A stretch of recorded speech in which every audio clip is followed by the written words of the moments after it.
What's up, everybody? Welcome back to another video on this channel for today.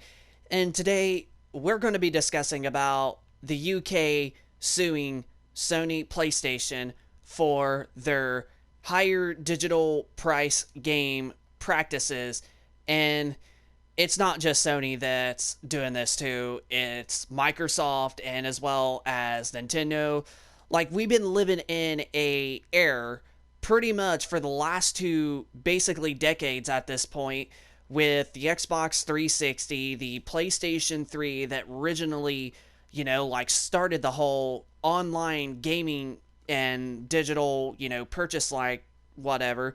And prices for like games, like even to those consoles from when the games first came out, are still like around a full 40, 50, $60, you name it. Like, there hasn't been no price cuts of like down to like anywhere at least 30 or $20.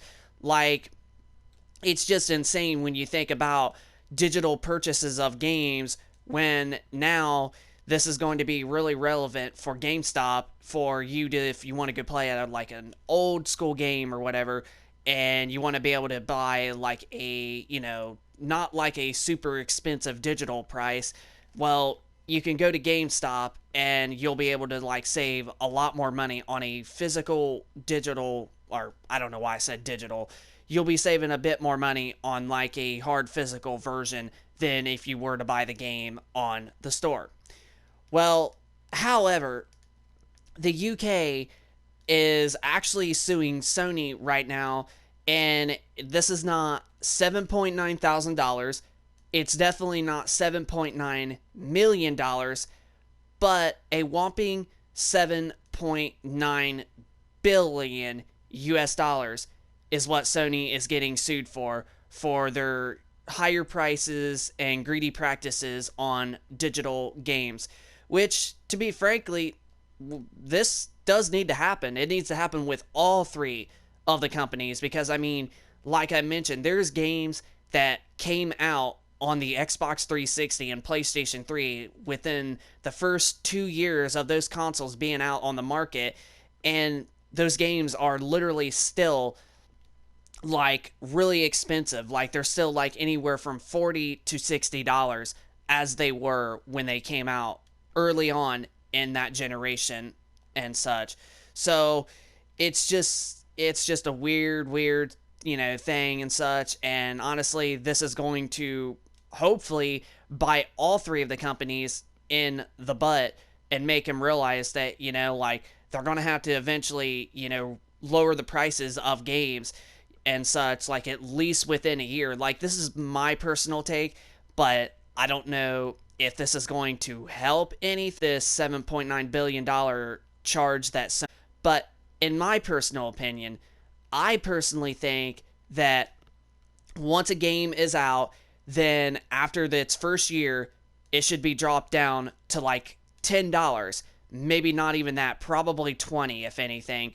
But if I was to be a betting man and they wanted to keep prices as high for as long as they possibly can, while lowering the prices for the consumer, is, I would say that keeping the game out for a year and then honestly lowering the price within the first year $10, and then the next year another $10, and then, at least lower it to like about like all the way down to $20 within the first few years. Then I can honestly see it not being as big of a deal.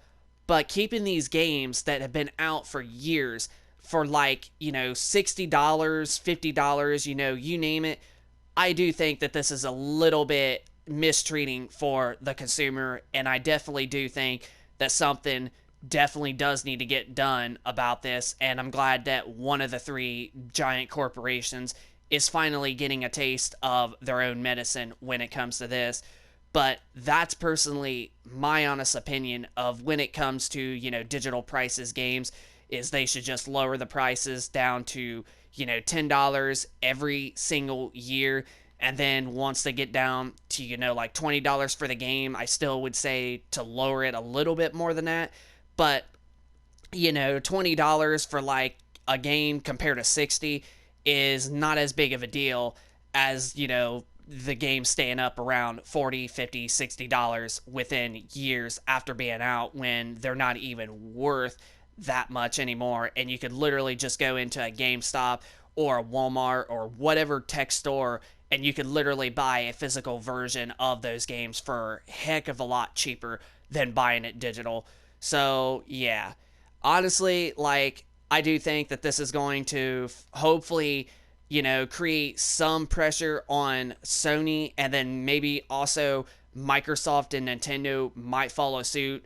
But from my perspective, honestly, it sounds like I honestly don't think that this is honestly probably going to do anything, since Sony is a giant corporation and literally $7.9 billion is literally like only 5% of what they have in their account. So I don't believe that this is going to do anything.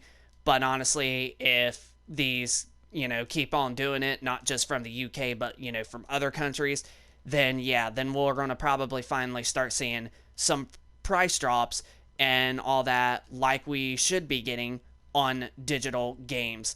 But that pretty much is going to wrap it up for the video for today. So I hope you all enjoyed this video. If you could smack that like button. If you are new to this channel, hit that subscribe button.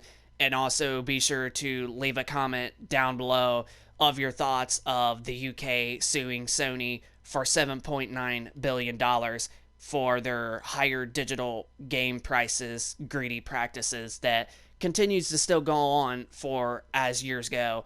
And if you think that this might actually eventually, help for prices getting lower for digital games. So yeah, just leave us your thoughts down in the comment section down below. Hit the like button if you enjoy this content, and subscribe if you are new to this channel, and we'll keep you posted with more content like this going forward. But without further ado, this is Tech and Gaming Reviews, so rate, comment, and subscribe, and we will see you on the next one. Peace out.